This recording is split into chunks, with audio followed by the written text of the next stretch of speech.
एक और इशूज़ है जो फॉरेन कंपनीज़ का, ओवरसीज़ इन्वेस्टर्स का, वो प्रॉफिट रिपैट्रिएशन के हवाले से। और मैं आपका एक इंटरव्यू पढ़ रहा था, उसमें आपने 2-3 सजेशंस दी थी। उसमें एक आपने ये कहा कि हमें कम से कम पार्शल पेमेंट्स या स्मॉल ट्रांचेस में पेमेंट शुरू कर देनी चाहिए प्रॉफिट की, ताकि जो बाहर इन्वेस्टर्स बैठे हुए उनका कॉन्फिडेंस भी बहाल हो कि चीज़ें नॉर्मलाइज हो रही हैं।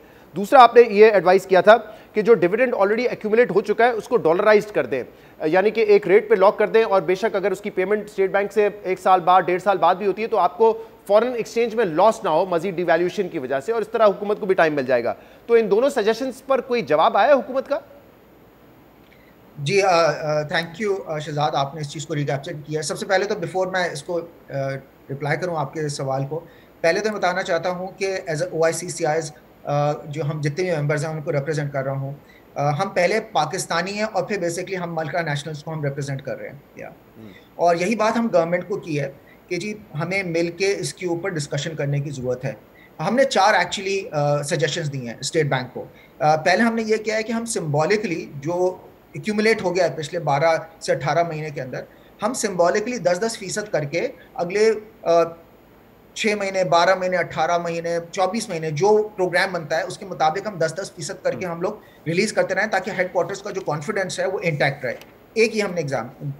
दूसरा हमने कहा कि अगर आप नहीं दे पा रहे और आप सिंबॉलिकली भी आप 10-15-20% नहीं दे पा रहे, आप एक काम करें, आज जितना भी आपका जो आपने पैसे ओ करने हैं टू फॉरेन कंपनीज हेडक्वार्टर्स को, आप उसको डॉलराइज कर दें, हेज कर दें, ताकि 2 साल बाद, 3 साल बाद जब भी आप पैसे बेसिकली रेमिट कर सकें, उसकी जो कदर है वो ना लूज करें। बिकॉज अभी हुआ क्या है कि आज की तारीख से लेके पिछली तारीख exactly the same time last year 52% की डीवैल्यूएशन हो गई है। पिछले साल इसी वक्त 183 टू डॉलर रेट था, आज 284 टू अ डॉलर रेट है। 100 रुपए आपका बेसिकली जो है ना रुपए अपनी कदर लूज कर चुका है अगेंस्ट अ डॉलर। तो अगर इसको हेज किया हुआ होता तो कम से कम आपको डबल नुकसान ना होता कि आप पैसे भी रिपैट्रिएट नहीं कर पा रहे और आपने जो डॉलर के अंदर पैसे भेजने थे वो भी तकरीबन कोई 50% से उनकी वैल्यूएशन कम हो गई है। तीसरी हमने एक और सजेशन दिया, वो सजेशन ये दिया कि अगर आप इन दोनों से कुछ भी नहीं कर सकते तो आप ये करें कि आप ये जो कंपनीज को अलाउ करें कि ये जो इन्वेस्टमेंट, ये जो इनके पैसे पड़े हैं, ये आप टी बिल्स में के अंदर डाल दें या जो गवर्नमेंट बॉन्ड्स हैं उसके अंदर डाल दें। उससे जो प्रॉफिट आज की शरह के ऊपर जो कि मिलता है 20% है, 21% है, उसको आप अलाउ करें कि जब भी 2 साल बाद आप जब अलाउ करेंगे तो वो भी रिपैट्रिएटेबल हो। बिकॉज आज वो रिपैट्रिएबल नहीं है, profit on the profit is not repatriable, only the company profit is repatriable।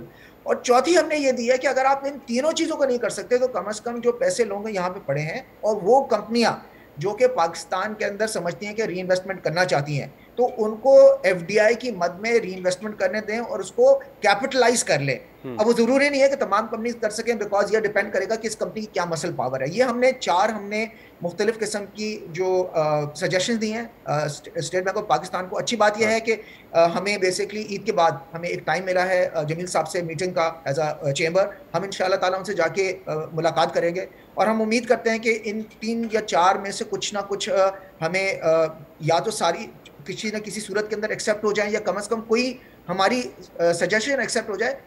ये पाकिस्तान के लिए अच्छी है, बिकॉज पाकिस्तान की परसेप्शन मैनेजमेंट उसके लिए इस वक्त बहुत जरूरी है, करंट इन्वेस्टर्स के लिए और इवन फ्यूचर के लिए, फॉरेन इन्वेस्टमेंट्स के लिए, कि ताकि हेडक्वार्टर्स को कॉन्फिडेंस मिले कि हमने यहाँ पे जो इन्वेस्टमेंट की हुई है वो सेफ एंड सिक्योर है।